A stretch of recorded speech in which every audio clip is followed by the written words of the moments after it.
হাগ্ৰামাদে আমাৰ ইয়াত ভোট বিচাৰি নাহে, কিন্তু বানপানীৰ সময়ত আহে। এই ডিফাৰেঞ্চটো আমি বুজি পাব লাগিব।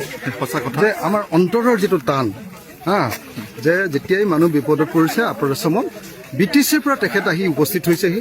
এনে সুদাহাতে অহা নাই।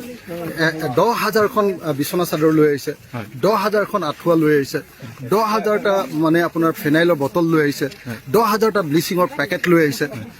আপুনি নিজে ভাবক যে তেখেতে নিজে গৈ পানীত সাঁতুৰি নাদুৰি কেনেকৈ গৈ মানুহক সহায় কৰি আহিলে।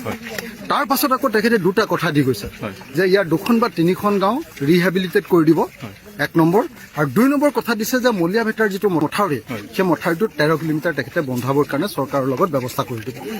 তো এনেকুৱা এজন মই ভাবোঁ যে মহানুভৱ, এনেকুৱা এজন লিডাৰ যিজনে নিজৰ অঞ্চলৰ সমস্যা নোহোৱাৰ পাছতো সেই অঞ্চলৰ সমস্যাটোক নিজৰ বুলি ভাবি লৈ যি ধৰণে আগবাঢ়ি আহিলে, তাৰ কাৰণে মই তেখেতক ধন্যবাদ আৰু কৃতজ্ঞতা জনাইছোঁ।